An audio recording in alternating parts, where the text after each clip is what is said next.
Hi, welcome to Rolling Out Health IQ. I'm your host, Kimberly Amara, and today we will be speaking with two gentlemen about health related issues and about an upcoming event that they're going to be having that's going to be coming up actually this Saturday. So welcome, Dr. Mcgee and Mr. Walton. How are you guys doing today? Great. How are you? Doing great. I'm doing well. I'm doing well. I know you guys have this event every year, and so I kind of want to just go ahead and get started with you, Mr. Walton. Tell me about the 2021 Virtual Health and Wellness Expo that you guys are having. Sure. This is our fourth Health and Wellness Expo, and unfortunately, we're not going to be able to do it in person, but we're going to do it virtually.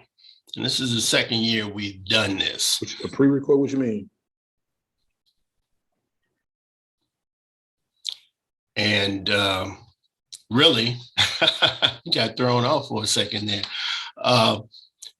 We have been doing live events up until last year in the pandemic. We didn't feel comfortable enough to do it this year, so we're back in the virtual format. But I think that the most important thing we'll be able to do is get out the information that we need to our various audiences, families, Black men, youth, etc. So. Okay, so first off, let me go ahead and let me actually roll this back because I didn't give you a proper introduction, Mr. Walton. So first off, I do want to let people know actually that you are the executive director of the 100 Black Men of Chicago. And this has been going on since you've been in this role since January of this year, correct? That's correct. Okay, and so you are a native of Chicago? That's correct. Representing the South Side, of course, and you matriculated through Chicago Public Schools, correct? That's right. Okay, and so I'm just again going through your bio because people need to know how awesome you are. After your leadership positions in corporate technology departments such as W.W. Granger, Covia Partnership, you went on into general management and you have a consulting firm. Is that correct? That's correct. Okay, and so what are your goals with 100 Black Men of Chicago? Well, I was attracted to the 100 because I've got a pretty long history. I go back to the early 90s with being aware of the 100. My start with them was back in Washington, D.C. And then when I moved to London, England, I became aware of the group over there. And then when I came back here, I knew quite a few of the brothers that were members of the 100 Black Men of Chicago. And if ever there was an organization that exemplified leadership in the Black community, I think the 100 does a great job of identifying talent and influencers within our community. My challenge in coming on board as the executive director was to help us move the needle as far as expanding our education, our mentoring, our health and wellness, and our public policy, as well as our economic empowerment programs. Okay. So that's my challenge. I've been real blessed to be coming into an organization that's had this long-standing tradition of excellence for the past 25, 26 years. And just look forward to continuing and growing the wealth of knowledge, growing the wealth of influence in our programming. Okay. All right. And so with you then, I do want to ask you, because again, going back to the health fair, Dr. Mcgee, I know that you're like a committee chair with the 100 Black Men of America. So, Kimberly, first, I'm actually a member of the Health and Wellness Committee. I served as the COVID chair. COVID chair, okay. But in addition to that, I'm the national chair for all the 100 Black Men of America. They created a violence prevention committee that I'm the chair for that. So I'm the national chair for all the 100 Black Men of America. Okay. But my day job is I'm an ER doc, and I just got off work. That's why I'm still in gear. I just rushed home to make it to your wonderful show. So Yeah, and then just to add one other thing, I'm also the CEO of the first all Black owned urgent care in Hyde Park, Chicago. It's called Premier Urgent Care. Well, and I was just about to get to your bio, so I'm looking at it, and it is extensive. Very. You're a full partner with Vituity Emergency Medicine in Gary and what is this, Merrillville, Indiana. You are the president and CEO of Premier Urgent Care and Occupational Center in Chicago Hyde Park. You graduated from Purdue with your bachelor's in science of what is this, biology and psychology. Okay, you got a master's in public health in epidemiology and biostatistics from the University of Illinois in Chicago. Oh my gosh. Okay, you got medical doctorate from Rush Medical. I mean, you just, so okay, let me ask you then, especially specifically as we are in this particular era, you know, even though we've got the vaccine that's rolled out, it's still not really behind us, especially for our Black communities and specifically for younger Black people. So what would you guys say, especially you, Dr. Mcgee, in regards to young people who are on the fence about getting vaccinated? I'll let Charles go first. If you want to make a comment, then I'll follow up after that. Sure. You know, I usually always yield to the good doctor when it comes to specific questions about medical issues. And I don't play one on TV, so I'm just going to have to give my my slice of it. You know, really, one of the biggest challenges we have is that we haven't paid enough into understanding the importance of preventative care. All right. We can't expect to be all that we can be if we can't be all that we can be for ourselves. Okay, first and foremost. So when we start talking about COVID-19 and the impact that it's had on our community, we have to look at all the underlying issues that we bring to the table. We're amongst the highest in heart disease and high blood pressure and diabetes. Those things mixed with COVID could be an easy ticket out.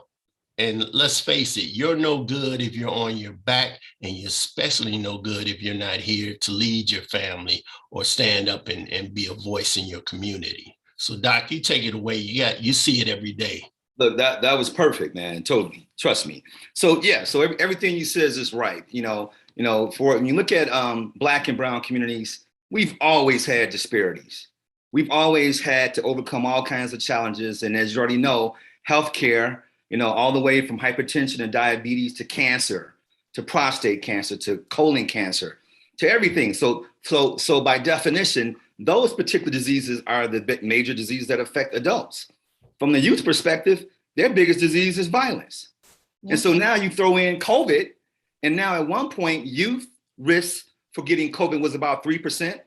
In March of this year, it went up, actually January, February, went up to about 22%. And then now we went out, we was out of school, we went back to school, and now the numbers went up exponentially because kids are all in school gathering. Some kids had masks, some kids didn't. And so that risk went up to about 33 to 40%. Okay. And so we've been at an incline because now kids are back in school and back together, and not all school practice safe COVID precautions. And so initially, when we first found out about COVID, we thought that Black people couldn't get it. There was a myth out there that, oh, Black people can't get this, we have immunity to it. Well, don't ever believe that Black people can't get anything, because we already know that we have the biggest risk factors in terms of everything, just in terms of, you know, social determinants of health. We're at the highest risk for any and everything. So we deserve all the resources out there. And so we found out through data that Black people got it and got it more than others. And we didn't think that the kids could get it, but we found out that kids have been getting it. My worst case was a mother who came into my ER after she had been diagnosed. A week and a half later, she came in and because she was still short of breath. And I did a workup on her. And while she's telling me, she said, "Doc, I'm very sad. And I just want to tell you, I had COVID 2 weeks ago. A week later, my 14-year-old son caught it. We didn't know he had it. And he collapsed in front of me. And he went into cardiac arrest, came to my hospital, and died. And that Wednesday, which was 3 days before she came to me, she got the autopsy report back saying that her son died from COVID pneumonia, because we all thought that kids couldn't be affected. Well, it is a smaller number for kids, but what if it's your kid that dies from it? Yeah. And so it's like rolling the dice. We don't know who's going to have the most effects of it and the ill effects of it. And that's why we encourage everybody to do what they need to do to get vaccinated, because it's Russian roulette. You don't know if you're going to be the person who's going to end up going to the hospital, getting intubated by us, and subsequently dying. And so we got to do what's best for us. And we can't go by the Tuskegee study, which was done about 50 years ago. And at that time, things were immoral. They didn't have practices in place to protect people. All those days are over. Right. You know, this vaccine that was created, even though we heard about, you know, warp speed, the COVID vaccine had been there during the first SARS. When Obama was in office, they discovered mRNA at that time. It's just that when COVID came back again, they had to restructure it to make it more effective. So it's been here. It wasn't a 1-year vaccination that's been created. It's been out there. And so it's safe. And there's a whole bunch of myths rolling around on the internet, and people are spreading a bunch of anti-vaccine, scares, and it's making us all die. And each and every one of us knows somebody in our family or somebody who's a friend who's died from COVID. So there should not be any hesitancy at all. Okay, so thank you for that, Dr. Mcgee. I do actually want to ask you, because Mr. Walton, you actually kind of touched on something, and this is gonna be like a two-parter, because I know that preventative is kind of, you know, a difficult thing, especially in our community, to address. And so I also want to kind of touch on like pre-existing conditions, right? And so I know that pregnancy can be considered, quote unquote, a pre-existing condition. And so I know a lot of moms and pregnant women, they're, you know, afraid to get vaccinated, especially when they're considering their unborn child. And so I would ask first, what would you say to those women, those, you know, mothers to be, to get them to get vaccinated? And then more so when you're talking about preventative issues and pre-existing conditions, just as far as the health initiative with the Expo and everything, how are you guys continuing to utilize the platform to kind of mitigate that gap to get more individuals in the Black community to just take care of other issues like diabetes, congestive heart failure, and stuff like that, that tends to be prevalent in our communities? Well, Doc, I'm gonna start this and you can jump right in. One of the most important things that we're doing, whether we're doing face-to-face health expos or we're doing it virtually, is getting the information out where people can use it. There's no excuse for not taking interest in your own well-being.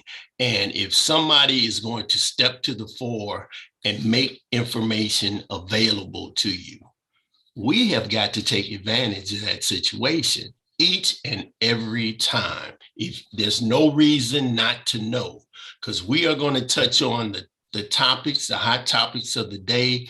We're going to bring in experts that will guide us through the information. We're going to give you a pathway to knowledge, and then we're going to forearm you and forewarn you as to what you can do to mitigate these situations in our lives as well as our communities. Doc, take it away. So, I mean, we already know that there's a lack of trust in the Black communities, and it's not their fault. Right. You know, there are not a bunch of Black doctors out here. Yeah. So we get a lot of our information from white people who we may not necessarily trust. And so 100 Black men, which are all over the country, we bring the trust. We hear Black men telling you, you should get your vaccination. We hear telling you should get your colon screening. You should get your breast mammograms. And so we're trying to lead by example and hope that the faith in us will make people want to go and do the right thing. And in terms of getting diseases, I'm the prime example as to why you want to do preventative care. You don't want to wait to come in the ER when you're already bleeding from your rectum. And now I already know that you got colon cancer because you've already lost 10 pounds. Why get to that point where now can't do anything but get chemo, radiation, and still may die? Why get to that point? Go to your doctor, go get your screenings, you know, do your prostate exam, do your colon exam, do your self-breast exam. There are a lot of things that we can easily do that we don't because we're scared that, you know, something's gonna give us bad news at the doctor's office. Well, best believe when you come to me in the ER after you waited, when now it's an emergency, I'm really gonna be giving you bad news. So don't get to that point. Find a doctor, go to a federally qualified healthcare center and do what you need to do. They're free. If you don't have a job, you don't have insurance, the government gives them money to help offset whatever costs you have. So there's ways you can do it. And 100 Black Men is trying to show this on our expo on November 13th from 9 to 1 o'clock. We got something from everybody, just from things like diabetes prevention, things like hypertension, COVID, colon, any and everything. And for kids, as I said before, the number one health scare for kids is being beat up or shot or bullied. And so we're going to be talking about violence prevention.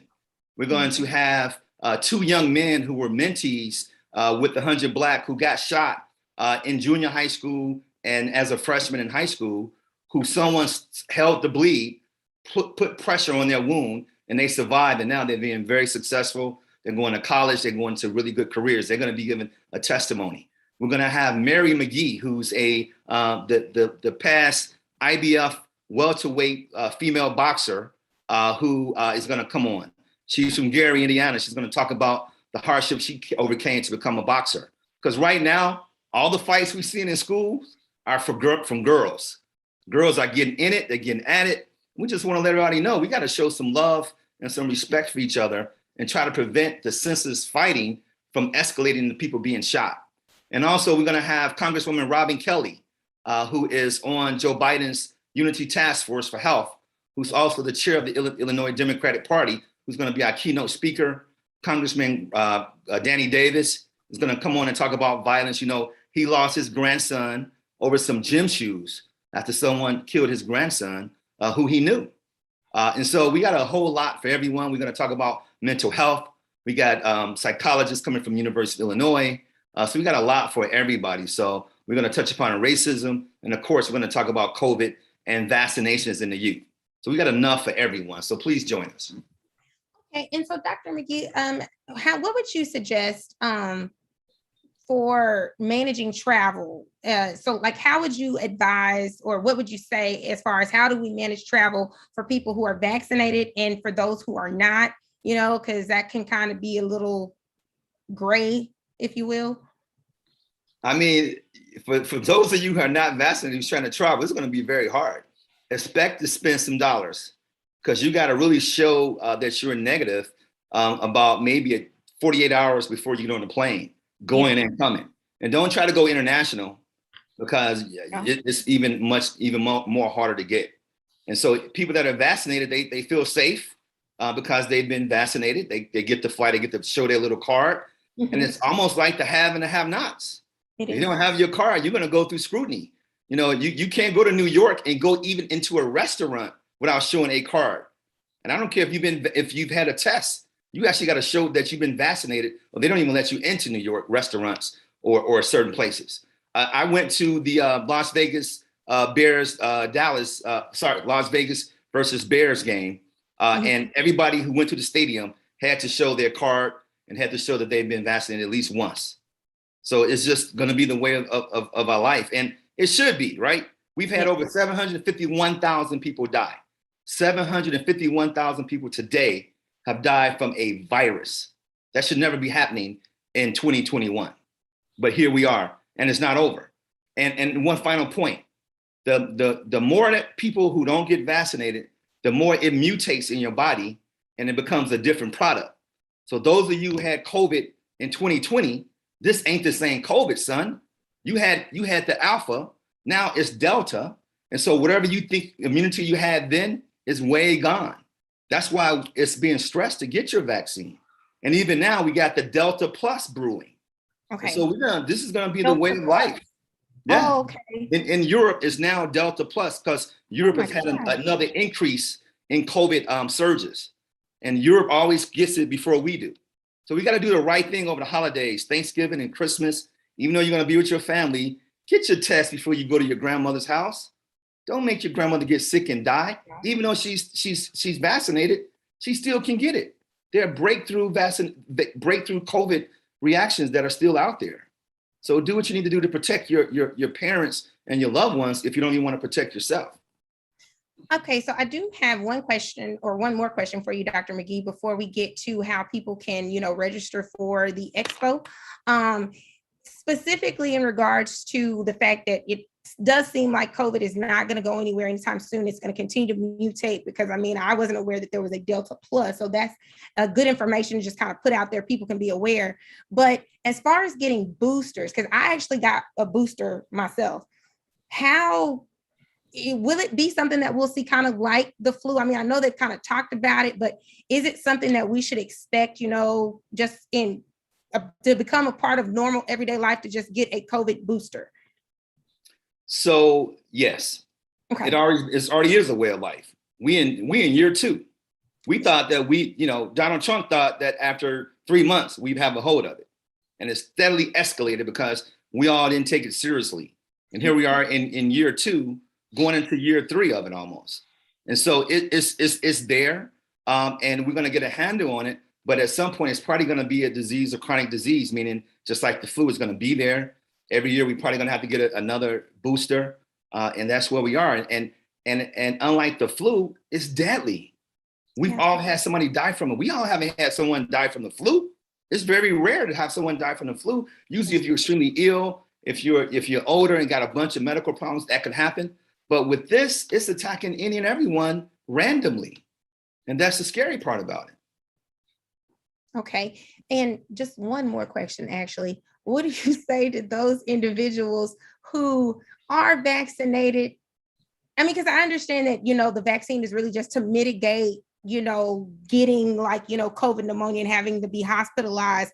But what do you say to those individuals who, get it and then maybe they were vaccinated and then they still end up having to be hospitalized?